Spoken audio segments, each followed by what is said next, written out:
Well, hello, everybody, and welcome back to another episode of the Rocking Midlife podcast. It's been a bit of a hot minute because I've had the wonderful experience of having my parents visiting over the last few weeks, which first time in 3 years. Thank you, C word. It's just been absolutely incredible. You know what I'm talking about over there, don't you, Faigie? But I'm really excited today because I've got this lovely, amazing, creative lady joining me. So welcome to Faigie Kobre. It's wonderful to have you with us all the way from New York. So how about tell us a little bit about yourself? What do you do? Who do you help? First of all, I just must say how wild it is to be able to sit here talking to somebody from New Zealand. It's cool, isn't it? It's crazy because, we grew up without any of this. Yeah. So, the kids today, like everything is like, what's the big deal? Yeah. But it's just wild. But, I remember when I was a kid, I answered the phone. I had just come out of the shower and I remember saying to someone, whoa, it's a good thing there's no such thing as picture phones, but like who would have thunk? So anyway, so that's just, it's true. Wild, it's so true. So I'm in my midlife, even though like I can't believe it. Like I really can't, I can't tell people when people ask me how old I am, I can't tell them that I'm 62 because I'm scared people are going to really think that I'm 62 because, when you think of someone who's 62, they're old and I'm not old. So if I say that I'm 62, they might really think that I'm 62. So it's very hard. I'm going to interject here because anyone who's just listening to the podcast and not watching the interview, Faigie looks amazing. You wouldn't pick her at 62 anyway. Not that that's an issue because age is nothing. Well, we were arguing who looks younger. I said Kat looked younger. She thought I looked younger. So it's called good lighting at my end, and you just look amazing. So let's get going. Okay. Anyway, so I started out my career. I have a degree in early childhood education. I did that, right away in the 1980s. Mm-hmm. I got a degree from a good school in Manhattan, New York. And I was a preschool and early childhood teacher for a number of years. And I was a director. And one of the things I liked particularly very much about working in the early childhood programs was I loved the art. I loved giving the kids art that really makes them think and solve problems and is creative. And I kind of segued into being a workshop leader after that, where I was giving workshops. I was hired to give workshops to different programs to teach people how to give the kids art that is developmentally appropriate, not like all this cookie cutter types of stuff that everybody just let's follow this. And I would talk about, why when you do that, has a negative impact on the kids. And when you give them really the right type of things, how good it is for them. And so I was doing that kind of stuff. And then I have a bunch of kids. So I kind of left to raise my family. Let's tell the listeners just how many a bunch of kids is. Okay, I have 6 children. Okay, the truth amazing. Is, I've been online. I see there are people that have even much larger families. Yeah. So it's like sometimes I think, oh, I have 6 kids, but then I see this one has 7, this one has 9. So there are, of course, the standard is 2, 3, but okay. So I was raising my family, and I wanted to also do something that I could be home with. So I actually always had a love for photography.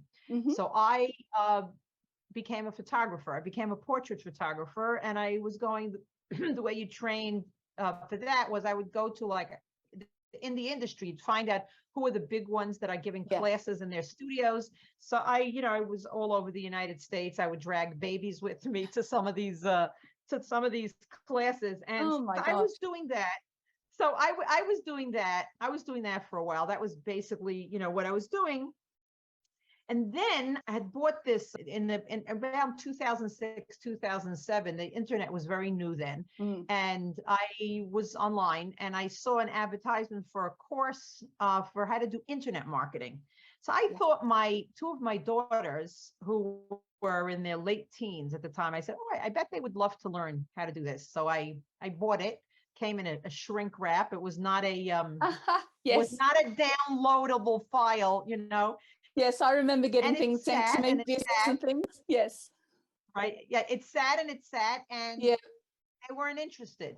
Yeah. So I bought it without asking them, So I decided to do it on my own and I started going through it. And it was very fascinating to me. And I started getting interested and I wanted to create something. So when they say create something, the same way they say in writing, write what you know, they say here, you wanted to create an information product. So what did I know? I really knew well the whole art and kids, So I created a website for parents and teachers on how to do art for kids that are, developmentally appropriate. But what happened was I wasn't really doing any art with the kids. I had this website and, you have to add content. So I started getting more into art. And one day I have a friend that I was in graduate school with. I was speaking to her and she was part of this new private school that was opening up in my neighborhood. And they only had pre-first grade at the time. I don't know how the grades work in New Zealand, but we have under first grade, it's this kindergarten, this nursery, and, and then starts first. And we have an elementary school that goes from first. Some schools go first through six and there's middle school, but ours goes first through eighth. And I said, I said, you know what? I think I'm going to be your art teacher next year because here I'm thinking I need a way to get content for my blog. So she said, sure. She was thrilled because she knew that we had the same philosophy in education. And so I started that and I was doing art. I was enjoying it. It was a small growing school and I was really enjoying. I would, do this stuff and take pictures and then post it. But then I needed to learn how to make this blog grow. So I took a course on how to do that. And in one of my discussions with one of the mentors, I was talking about my whole theories on why so many people feel like they can't draw and why they feel so unartistic. And a lot of it has to do with their experiences with art in the very young years. So one of my mentors said to me, would you consider starting a website for adults? And you'll show them why they were blocked. And then maybe you'll bring them back to your website. That sounds fascinating. That sounded interesting. I started doing research on creativity for adults. And I kept coming across this term called mixed media art. Yes, I've dabbled in that. Yes. Okay, so I was fascinated and I kept reading. I started taking books out of the library and then I started buying books. And I was just like, whoa, this is so fascinating. So I started this website. I kind of left my children's art because all of a sudden I started getting into art. This was in my early 50s. And I started getting into arts. I left photography. I got burnt out. I did that for 25 years. I got burned out from it in the marketing. And I was doing very high-end things. And it was a whole, project, how I was marketing. But I started getting very, very interested in this art. And so I started a website and it had mostly mixed media. I started doing little classes in my neighborhood. And then one day I was scrolling through the website of my library looking for more mixed media books. And all of a sudden I came across this book that was called Pigments of Your Imagination. All about alcohol links. Yes. And I was like, whoa, what is that? Yes. And I ordered it in my library because you could order them to the library and you pick it up. And then I was salivating. And then I bought the book and then I started buying materials. And I just got into alcohol links in a very big way because I was giving classes and I've done online classes, I've done offline classes, and there is something about this medium that everyone who uses it falls in love with it. Yeah. It's an amazing, first of all, the colors are gorgeous and you don't have a lot of control over it. So you kind of drip and you watch where it goes and then you put down another color. And I just found that people loved it. Like I was looking at some reviews from this book that I had gotten and somebody wrote, it just makes me feel like an artist. And that's what I see.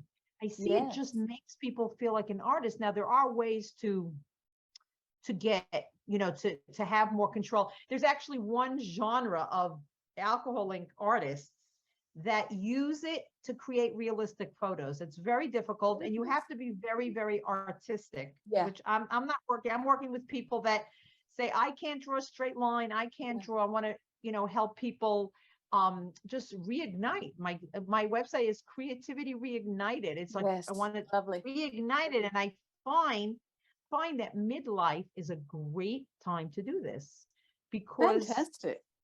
We're slowing down a little bit. If we had kids, we're empty nesting. There's we're a little bit more space, isn't there, to try things? Right. Yeah. So that's basically my story in a nutshell. That's cool. There's so much to unpack there. The funny thing is, you and I mean, for people listening, watching in, this is the first time we've actually met. We've had a little bit of online contact, setting up the interview, but you don't know my story. And what's really fascinating is my mother was an infants teacher, kindergarten teacher, early teacher, just like you, in the school system. Ended up becoming the art specialist through her primary school and then other schools, because that was her. It's almost identical to your story. And has since gone on, and here she is now in her 80s, taking art lessons and teaching people in old people's homes and teaching how to make craft and do things. There's so much synergy. Wow. Yeah. So I think I need to introduce you to my mum, but she's in Australia. Your mom's in Australia? She's in Australia. She's in Sydney and still does crafting. I mean, her hands are quite gnarled now with arthritis, but it doesn't stop, and she's still doing things all the time. That's awesome. Wow. Creative expression has been such a huge part of her life. And the other thing you don't know is I actually, when I was in high school, I had two choices. One was to go for a music scholarship in high school. The other one was to go for an art scholarship. I ended up doing the music scholarship and ended up getting a degree in music, but the art was always a big thing for me as well. And I really believe that, women have, I mean, no, all people do, but we're mainly talking women in this particular podcast. But there is that desire, I think, there is that need for some type of creative outlet in our lives. And for some women, that might be how they bake and how they cook, or if they write songs, or, they've got different ways of expressing it. But I think just what I find interesting you're saying about music is that people seem to think that if they can't draw, then they can't do art. I never saw somebody say, I can't learn to play the piano because I can't sit down and play with perfect pitch. Right? Exactly. People seem to think if they can't draw, then art is not for them. And there's a very big difference. There are people that are born with the ability to draw realistically. Yes. But that's a very small percentage of people, but everyone else is born with the ability to be creative. Exactly. Here's a really silly analogy for you that popped into mind, but not many of us are born to be Victoria fashion models, whatever they are. But it doesn't stop the rest of us from wearing a swimsuit and getting out and enjoying our lives. You're always going to have like the really elite people, the amazing musicians, the amazing Da Vinci's and all those type of people. But it doesn't mean there's not room for everybody else to still be able to express themselves. In fact, I write about this in some of my books. You're getting me fired up now, because just because you're not the best doesn't mean that your voice still isn't needed. And your art is your expression that is going to touch people around you as well as yourself. And I just think it's even if it doesn't touch anyone around you, it'll get to something deep inside you that you just. There's so much joy to it. There's so much pleasure. There's such a satisfaction. There's such a, it's, I feel like it's not, I feel like I want to take it away from the artists. It's not only you. It's not only for you. I want to bring it back to the masses. Whoever wants to. I used to go into these art supply stores and I would salivate. And I would say, I'd love to get these materials, but I don't know what to do with them. Yes, I do that still. Yes.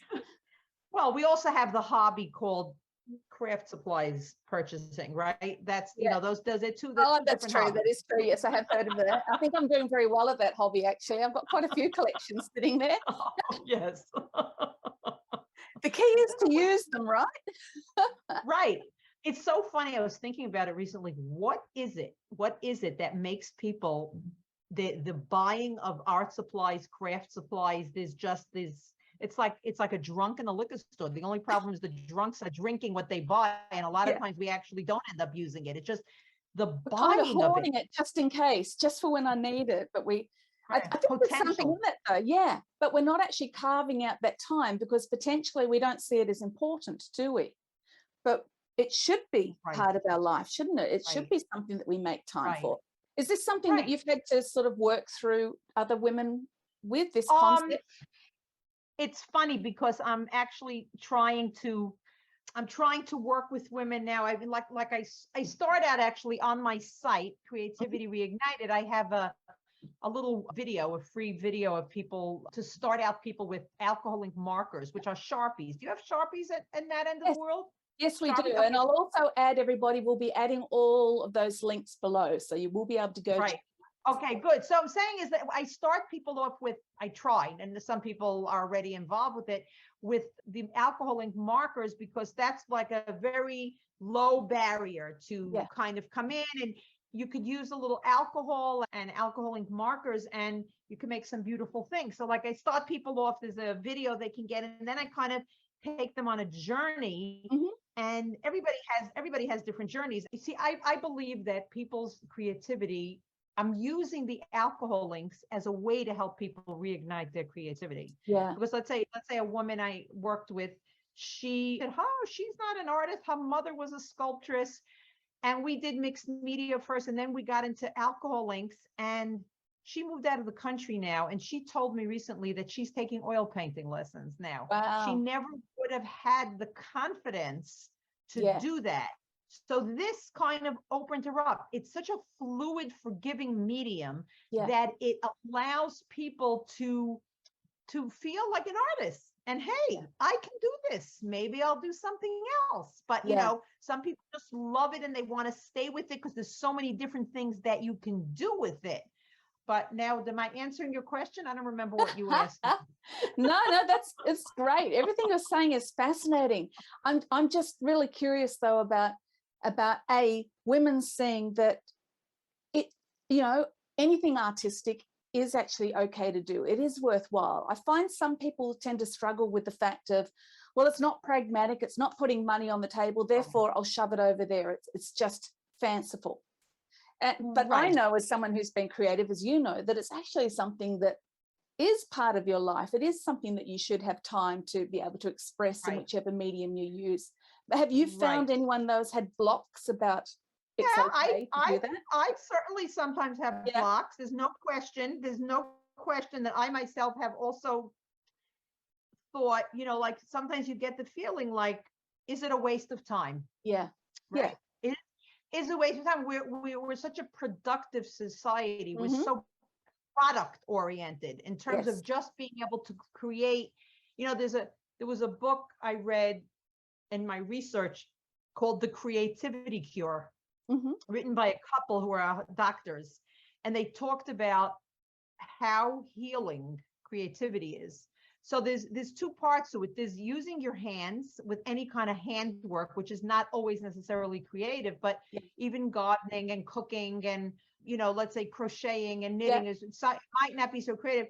But then there's also the creative part, which, with creativity, I would say is like when you have something new that you're doing. If you have something, maybe it's a copy of more of a copy, but if you make it your own, that becomes more creative. But they have reams of research on how healing it is. Like they say it's even been more helpful than psychotherapy. Some people really just get into it. So people don't allow themselves. People are of course, if somebody has an extremely busy life and they're raising children and they're running to work, and of course, it's priorities. They're not going to. They're not, unless they're really, really focused on it and they're really important to them. So that's why I think like people in their midlife are kind of slowing down a little bit more. So they'll allow themselves more than they would have when they were younger. This is what I think. How much do you find that people need to break through that fear of, well, you know, I'm just no good at this. I'm just no good. Like, how do you get people past that? Do you just like throw a bottle of ink into their hands and say, just do it?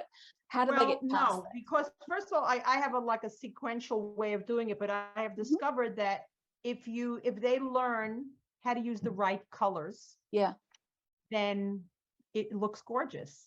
Like in the beginning, I used to give classes and they would just throw down any colors and they would get mud. But if they learn how to use the right colors and the color schemes and you add a little gold, it just look gorgeous. Then we'll add stencils. Right. We'll add stencils, learn how to use stencils with it. So I try to give them enough successful experiences, so then it makes them start feeling good. I recently gave, in the summertime, I gave a class for a little group of women, and one of them, she had made something and she was wiping it through with stencils, and she looked at it and she says, I'm so not artistic, but look how beautiful that is. So it's so important for people to feel successful and to make things that they're happy with. You know, so there's ways, there's a lot of different ways. Sometimes people think that alcohol inks is, there's just so much you can do. You just throw them down and watch them. But I've been in this a while already, and I'm always looking, I'm always adding more things to my repertoire. Oh, we can do this and we can do that. So you can really be busy with it for a very long time. It's fun. It is aside from healing, it's such a fun, relaxing medium. What about people who are like perfectionists? So there's type A's who are like, look, I'm not even going to try that unless it's quality enough to sell and make a business out of, and I'm not even going to start because, unless it's funny perfect. Because it's funny because I always say that this is great for perfectionists, is if the perfectionist is willing to allow themselves to lean into it and let the ink, because the ink controls you. We don't control the ink. So if you're able to just let it go, it'll help you with those perfectionistic tendencies. If you can't, like I a number of years ago, I had in my neighborhood, I was trying to introduce more of mixed media, and I had like a group of people come. I wanted to just show them what it was to see if they wanted to join a class. And there was one older woman there that was so frustrated because she thought I was going to teach them how to draw an apple. And she couldn't deal with it. She couldn't deal that it didn't look perfect. So if somebody can't deal with it, then it's not for them. Then it's not for them. It's not for everybody. It's people who love art. You have to like abstract because it's very abstract or like impressionistic-y kind of looking. Beautiful. So it might not be for the type A personalities who, need to have everything looking exact. They're not going to do art. I'll just buy art. But I love what you're saying. It sounds really meditative, doesn't it? With the actual just playing with colors and learning to let go. I can see how that in itself is worth the exercise. So what's interesting is when you work with the inks, I happen to have a case here. So they're in these little bottles, bottles of dye of ink in an alcohol base. Right. And so alcohol is to the inks like water is for watercolors. That's what cleans it up. Right. And you work with it on non-porous surfaces. Okay. And so there's certain papers we use, and you can use tiles, there's different things. And you drop it and it spreads. And I just never get bored of watching it. And then you can put another color on top of it, and then you can put a little alcohol, and then you can put colors here. And there's definitely a little bit of a learning curve until you learn which colors go together and what's going to happen if you put too much alcohol and stuff like that. But it's just not like any other medium. It's kind of like in a class of its own. It's gotten much more popular now. You could see because all these new brands are coming out with inks. That's how you know it's a popular medium. I think I love the concept of what you're saying. It's an easy starting point, an easy entry. Right. Someone who knows that they want to just put their time into something, but just don't know where to start as far as creativity goes. Right. Now, the thing is, now this is something I've found over the years, myself, everybody, that, like we were saying before, that perception of art sometimes is that it's frivolous. Now we're in an economy where prices are rising and all these things are happening, and it might seem frivolous to go buy art supplies. Is it affordable to be able to grab a couple of inks and just start? Yeah, first of all, it's very funny. It's called frivolous because you just see how many people just spend so much money on art supplies that they don't even end up using, right? Yeah, that's That right. is rant. That's all the art supply buying is just, there's a million memes online about the craft supplies. There's all these very funny memes. Yeah. So Yeah. you don't need a lot. That's why I tell people to start with markers, because markers, a lot of people have them, and you just have alcohol. You could take a tile, or you take even a piece of aluminum foil, and you just kind of watch the way the inks blend, because when you pour the alcohol on with the markers, it blends it to make it look like you used regular inks. Yeah. And I have, like in this video, I have 6 different activities that you can use to start.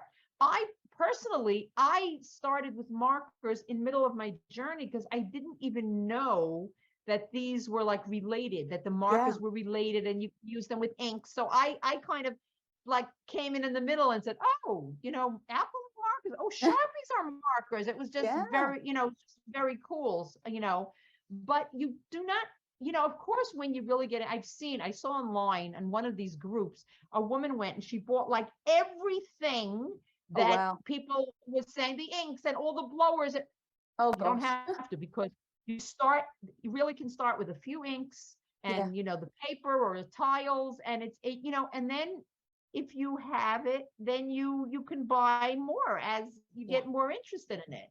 If people want to make it into a side hustle, if they're good at marketing, then they can use this and, make things to sell, teach other people how to do it, Yep, I'm all about the side hustle. That's my next book that's about to be released, actually, called Your Midlife Side Hustle. So I love the thought of people being able to do something creative as a side hustle too. It doesn't have to be affiliate marketing or blogging. You can actually use the things that you like you have, and create. You can blog about something creative, right? Yeah, absolutely. Oh, this is so cool. In fact, it's quite funny. I was just thinking, if you wanted to justify some art expenses, I mean, now's perfect, because you could be making gifts for Christmas for all of your family, or for things like that. Yes, that's what my mother does now. Yeah, my mum now paints little watercolors, pops a little frame, and that's, instead of giving us cards, that's what we get for Christmas. So yes, that's definitely, if you can't hang so much stuff on your own walls, then you just give gifts. You make things. People love handmade gifts. So that certainly justifies it. So you can be creative, you can have the therapeutic side of it for yourself, you can have the joy of playing with it, and you can justify that expense to your monetary side. If you need to justify, I mean, there's something called self-care also. That's right. And exactly. And this is part of, if you take care of yourself, you'll be nicer to everybody around you. You know what I mean? It's people need outlets. People need a way to relax. People, this creativity is like a very important part that people don't tap into. Yes, that's a really big thing. I truly believe in that. And like I said before, in this busy life that we're in, the only time you see self-care mentioned is like, go have a bubble bath and light a candle. Right. They nails done. They miss the whole creativity side of self-care, because it is. I know I've been struggling, and so much so that I've begged my husband, and he's helping me now by just building me just a little studio so I can actually play with all my art things, because I've not been able to use them for years because there's just no room. So it's fine realizing that you actually need that. And that's what happened to me. I realized I'm really, really, really missing any type of creative outlet. So what are you using? What's your creative outlet? Well, I'm one of these people that gets lots of ideas. So there's always the writing, because I'm an author. And I mean, there's my music. I haven't played my music barely at all in years. I used to be a professional musician, but what do you play? Again, saxophone. Oh, wow. Yeah. I used to do sessions and all sorts of things. But again, other than the very odd thing, also because we've been locked in with COVID, it's not necessarily an instrument that you play on your own, you kind of want people around, you know, and so I am really, actually, to be honest, I want to dive into all of those supplies that I've got sitting there, all the paints, all the acrylics, all the bits and pieces, and just play. That's all. And there's so many videos around also. You just, you know, Google, go on YouTube. There's so much free stuff. I mean, there's free stuff unless you want to do something very sequential. Then you kind of need more of your handheld kind of. Well, I'm very, very, very keen to explore alcohol inks now. So that's also on my list. So I will be definitely looking at your free video for that. So final word of encouragement to any women who are just thinking, oh, maybe this is something I could do. What would you say to encourage them? I would say if they really want to try out the alcohol inks, to try the markers. Go get my video. Go get my video. I'll show you. It's a 20-minute video, 6 different ways to have fun with the markers. And then you can, I'm sure there's places in, you know, wherever you are that you can buy them. There's a lot of different brands. It doesn't really matter. Most of them are gorgeous. Watch your colors, you know, just learn like the color wheel a little bit. Don't put together the colors that will make mud, and just start and just start dripping. And, you know, then you could just take it further. If you're interested in coming along with me on the journey, I'll take you along with me, but wonderful. Just start. And, you know, I think you'll love it. Yeah. Thank you so much. I think it's just been lovely to hear your heart too. And I think for so many women, it's like we've been saying, they know that there's that little thing there. They want to be able to use their creativity, but not knowing where to start or how. And I love that you've given them some nice, easy, practical steps that they could just go play. Even if they got a girlfriend over, each of them sat there with a glass of wine and just played. It's just that's always, I find that having friends over, that is a very good catalyst for really getting into it. It's easier to be making it a social thing. Love it. Well, Faigie, this has just been fantastic. I love your work, love what you're doing. Everybody listening in, please go check out Faigie's video, her website, everything she's doing. She's got so many resources there, and just be inspired to go use your creativity. So thank you again. Thank you so much for having me. It's been wonderful. And everybody, please make sure you subscribe, share this episode out, encourage the other women in your life who you know might be feeling the same as you. Get together, have a creativity party together and enjoy. Make sure you let us know. See you next time.